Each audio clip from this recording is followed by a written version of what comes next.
Emilio Cosculluela was the first person I met on the day of my entrance exam. I was 5. He was a remarkable man. Every promise he ever made, he delivered. And he was a visionary and wanted Loyola to be the best school that ever existed. Around 1961 is when Emilio started all the process of opening up the Loyola School on 23rd Street. I was in Merici Academy in Cuba, and Helen Cosculluela was my teacher, so that's how I heard about Loyola. The man was the one of a kind. He was the kind that when he put everything together, he was just make sure that he get it done. I remember Dr. Cosculluela like if it was today. I remember him walking through the school with his glasses. He was a very nice man, very serious, but very nice. I remember his wife. I remember the day he died. I remember his 3 kids, Clara Elena, Mickey, Nacho. I remember them all. I just love Loyola. That was my life. Loyola is my life. I worked at Loyola from 1961 to 1985.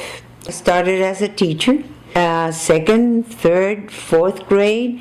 Then afterwards I went into 7th, 8th grade. After that, I became an assistant principal to Dr. Cosculluela. And then when we moved to the new school, I became a principal.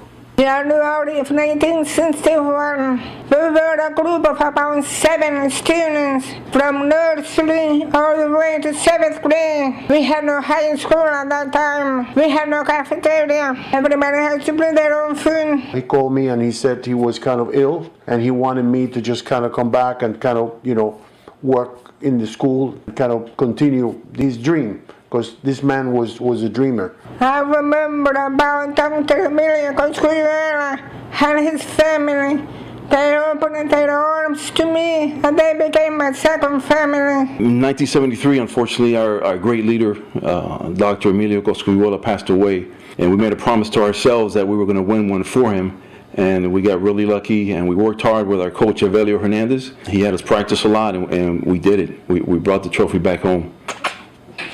In 1973, when Emilio Cosculluela passed away, my father stepped in and was able to keep the school functioning and continue with the heritage and the traditions that had always been a part of Loyola. We began every morning with the Pledge of Allegiance, the national anthem, and the Cuban national anthem. And the school flew the American flag and the Cuban flag in front of the school till the day it closed.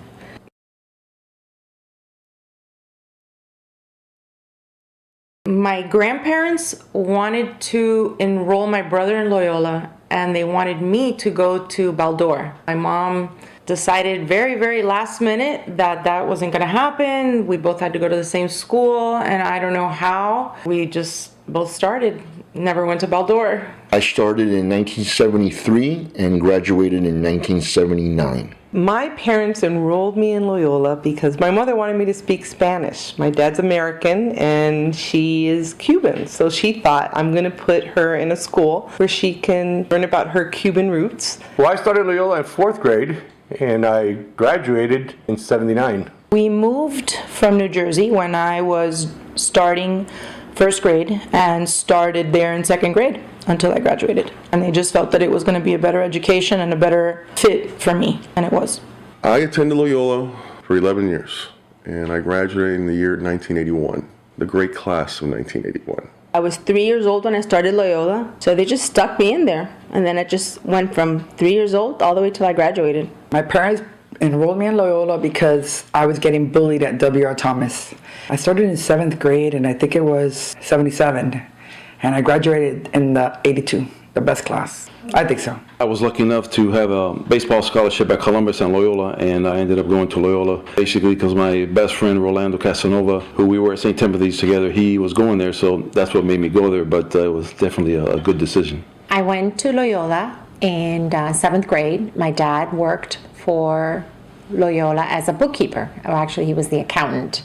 So I started in Loyola in the 5th grade, graduated there, 12th grade. I graduated in 1978. I attended Loyola from 1971 to 1984 when I graduated. My parents enrolled me at Loyola School back in 1966 For the same reason any parent would enroll their kid in a private school, they wanted to keep me away from public school.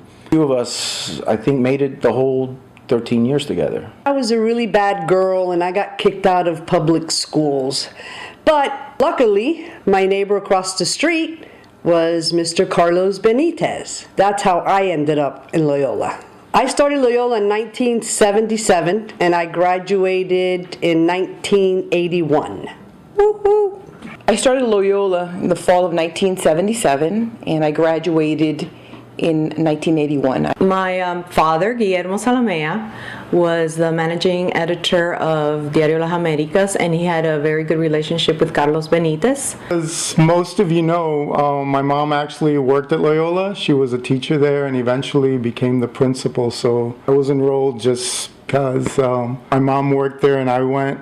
I started from nursery and I graduated in 1979. That's here for the class of 79. So my dad went to Loyola in Cuba. And when we were born and all living in Miami, it was just a natural thing that we would start Loyola. My parents enrolled me in Loyola because I was in a public school and they didn't like certain things I was learning there. So they thought I was going to be a good girl if I went to Loyola. The grade that I attended was 4th grade. The year was 1974, and the year I graduated was 1981.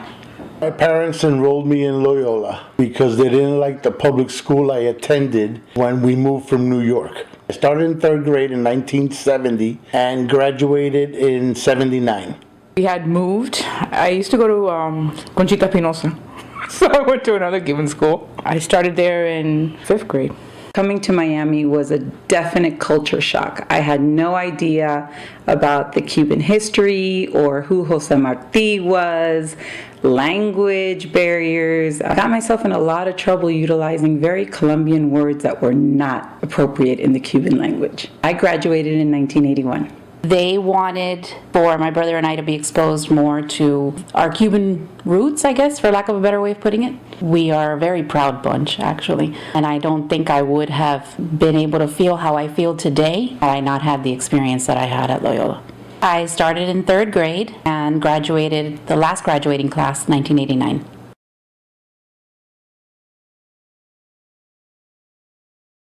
I don't know if there was something magical around those garbage cans, because you'd see the guy and the girl with their hands like this on the garbage can.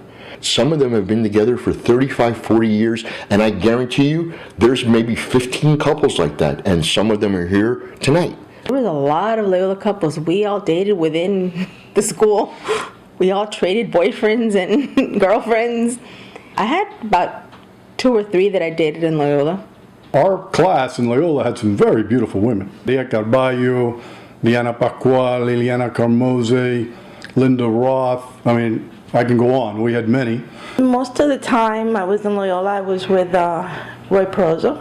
I had 2 boyfriends in Loyola. I dated Novo and George Alvarez. You know, as soon as they started school, they're already going steady. Not me, though. I never went steady, except for my senior year when I shouldn't have been going steady. Ramon and Lucy, even though they weren't a couple then, but they're a couple now, but Ramon was always in love with Lucy. And I think she was in love with him too.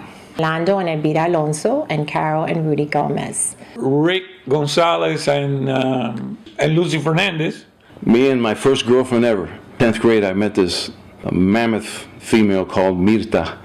She was 6 feet tall. I fell in love hard with that girl. But we broke up a year later, and she became a doctor. Nice decision on my part. My brother and his wife, Orphe Cherry and Manuela Scarda, they're celebrating their 40th year anniversary being married. I'd met my wife in the 7th grade, Carmen. She did try to copy off me quite often.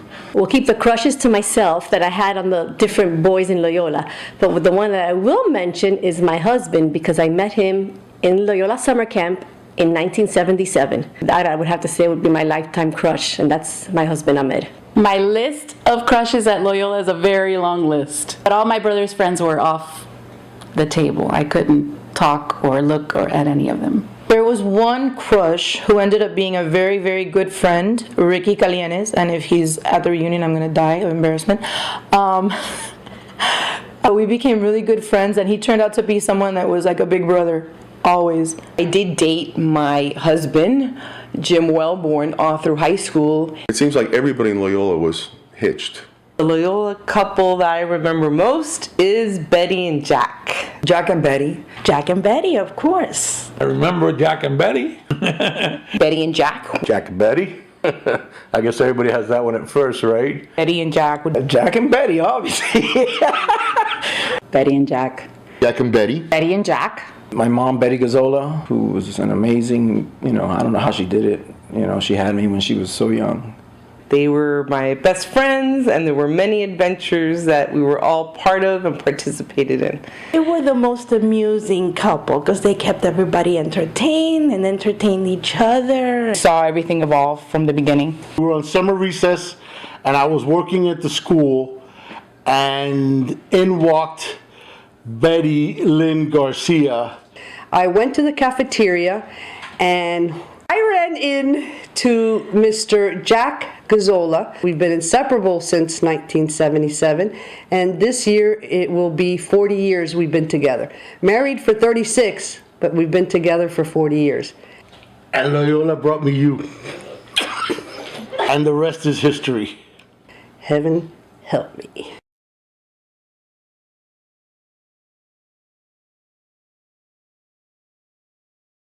I had so many teachers and administrators that I got to know and love while I was there. I have quite a few favorites. Rivera was one of my favorites, believe it or not, because he was always disciplining me. Miss Anton, who I miss very much, was a great teacher and a great friend. Miss Tony. She was a kindergarten teacher, but I used to volunteer during my day with her with the small kids. I would say two in particular that I would have to mention would be Rosa Ochoa, who is the reason that I got into teaching, and Maria Anton, who just recently passed away. Rodriguez Dodd, he introduced me to Caballero and the Glass Menagerie. My favorite teacher was Miss Paula. I came from Argentina and she thought I was it. I remember sitting in Paula's class, and Paula would have everybody read from the chapter book one by one through the rows. As soon as she'd get to me, she'd say, "Asa." We all know all there is to know about Jose Marti, thankfully, because of Miss Paula. One of my favorite was Mr. Rivero. He was very nice to me all the time. I don't know why. He would just tell me, Sandra Niebla, camina, yo quiero aprender a caminar como tú caminas. My favorite teacher was Ignacio Fiterri, because he was real strict. But he had like a liking to me, where one day I was walking late into school and he stopped his class to tell me that my button wasn't closed. And I informed him that if I closed my button and I couldn't talk anymore and I couldn't breathe. So he just laughed and walked away. I love math, so my favorite teacher was Dr. Fiterri. Dr. Fiterri, who was a math genius. Dr. Fiterri, super cool guy, taught me a lot, and I think about him often. I'm sorry. He was an amazing math teacher. He taught us all not to be afraid of math. He, I think, pushed all of us to do better and to become better young men and women. Mr. Martinez Ramos, he was our history teacher. I really enjoyed Mrs. Bernardini's psychology class. The teacher that had the biggest positive impact on me was Mrs. Barbara Honey. Taught drama and I believe English. She made me feel smart. I would have to say Rosa Ochoa, because she was like family, and I still think of her as family. My favorite teacher was Mrs. Dodd because she introduced me to Watergate, and she taught me everything that I ever wanted to know about President Nixon. Obviously, my favorite coach was Aurelio Hernandez. He was a baseball god to me. He had played in the major leagues, which is what I wanted to do. I enjoyed all my coaches, Aurelio, Ruben, Sanova, Sergio Fernandez, Vila. It was a great place to be. Lalia Valate, my coach. She was the best. We went to great games, out of city games. We went to Orlando, we went to the Keys, we went everywhere, Tampa. Honorable mention goes to Lali, of course, Lali and Sue. Lolly. This day, she is still my mentor and still a great friend. PE teachers that were amazing. Our baseball coach. I've been trying to say their name, it hurts. But all good memories, we had a really good time at Loyola.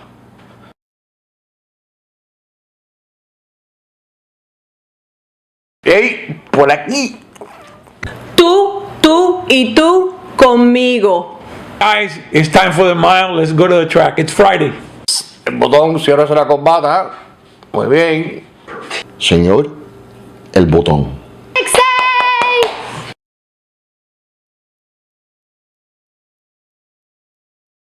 The best food in the world was the food from the Loyola cafeteria. It was a gourmet cafeteria, so the most important thing, you went for the top-notch food there. It was great. We had the pan con bites, the pan con croquetas, the pizzas. We had all kinds of stuff there. It was all really good. And they had these really crappy round pizzas too. It tasted like shit, but we still bought it. Am I gonna get in trouble for this? You can buy candy. I mean, like any kind of candy. It looked like a candy store on one part of it. Chocolate, sugar daddy, sugar mama, sugar babies, Beetlejuice. We had all types of candy, Nestle's Crunch, everything. You name it, it was there. Being a teacher now and comparing what I see in the cafeterias in the school system here, we were really blessed and fortunate. Yoli and Umbelina and Yanis, they knew what you liked and how you liked it. The cafeteria food, my favorite was the pan con croqueta. Pan con queso. Pirulis. Merenguitos. Pastelito guayaba. Sándwiches de tuna. Pan con queso bien apretado con mucha mantequilla. Pan con bistec. Pan con queso. Hot dog with papitas. Y un pastelito guayaba. El pan con croqueta. Frozen Twix. Push-ups. Sprite, Coca-Cola. Pastelito de guayaba. Pan con croqueta. Grilled cheese sandwich a la plancha. Pan con croqueta, pan con bistec, café con leche, tostada. ¿Qué más? It's a Cuban restaurant. Everything.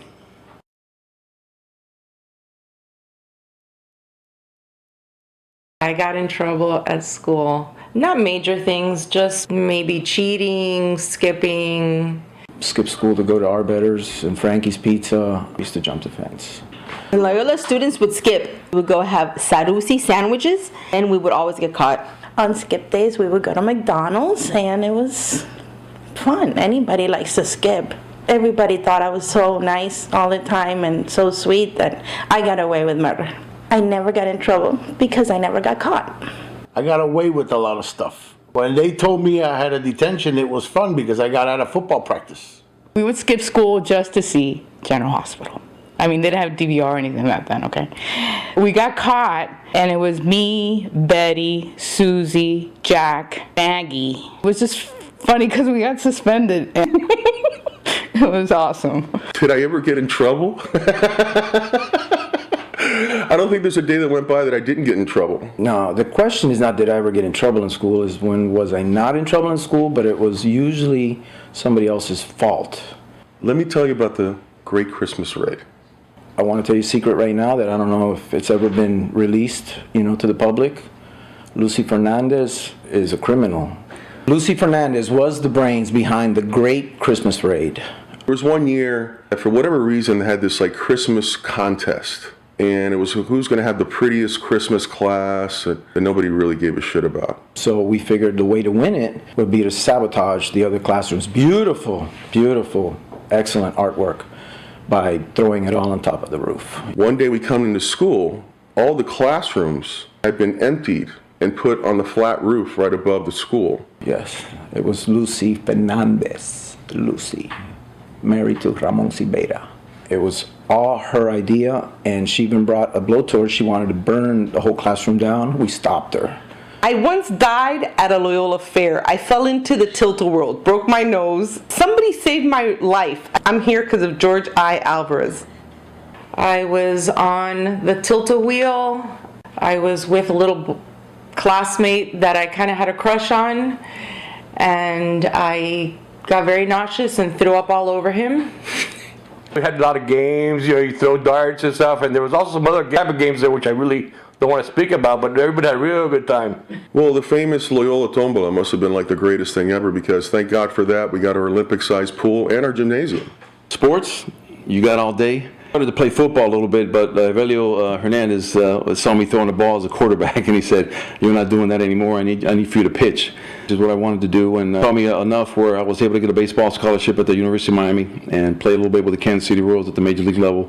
Sports was pretty much my life in Loyola. In a smaller school, everyone got a chance to play. and you got to make your high school team. Fortunately, I am remembered by most of my friends, mostly because of my basketball in one particular event. Don't ask me what happened. I put the ball back up and scored for the other team. Because of that, I'm known as Wrong Way Perez. I cheered as a mascot up until 6th grade, and then cheered through high school as well, and eventually ended up cheering in college at the University of Miami. It's all about the U. Did all of them, volleyball, basketball, softball, donkey ball. It was a softball game where live donkeys participated. It was a lot of fun, and it raised a lot of money that year. The closest that I got to playing sports was being Pix, or Carlos Pickney's sister. I played football from 8th grade till my senior year. My most memorable moment in sports was when we beat Belen. Belen, bullshit. Selective memory. We beat you 6-3. It happened. Deal with it. We went on a trip to Disney World the next day, and that entire bus ride up, it was just pandemonium. I want to say that the best field trips that we took were the Disney trips. The whole class went, the parents went, so it was more than just a field trip, it was like a big family event. I like to wear the big collars, 2 or 3 buttons down, all the hair going, some gold medals, Cuban links. That's how it was back in the day. Definitely corduroys, clogs. It was jeans, cowboy boots. Platform shoes were clear. You fill it with water, put a goldfish in it, snap it back. Hey, what's your name? Boots, cowboy hats, and a Lacoste shirt. I was the best dressed bulldog ever. The class of 1981 were the hardest rockers in that school. Loved listening to Meatloaf, AC/DC, On a Summer Journey. The Bee Gees. The Doobie Brothers, Cat Stevens. Boston, Led Zeppelin, AC/DC. Favorite car in the Loyola parking lot? Trans Am. Definitely had to be the black Trans Am. 1978 Impala. My car was pretty cool. I had a Cadillac Seville that we dubbed the Cruiser. This blue truck, and a very special person to me decided that he was going to put the face of his girlfriend on the side of the truck. Yes, that did happen in Loyola. Yes, you know who you are.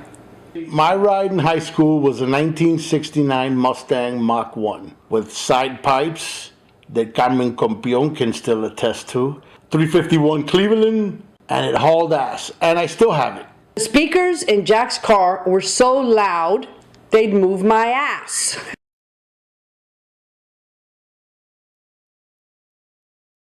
Loyola fue una familia. Yo puedo considerar que para mí muchos de los exalumnos de Loyola eran como si fueran mis hijos, mis sobrinos. We were like a big family. Loyola had a big impact on my life. It made me the man I am, father I am, and the grandfather I am.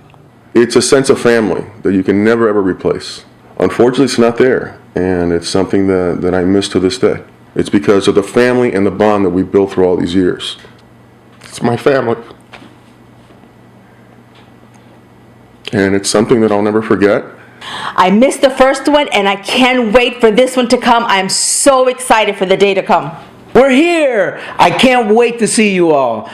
This is so exciting. I'm so happy to be here. And Live from Calle Ocho, it's Saturday night, a night for the Bulldogs to party.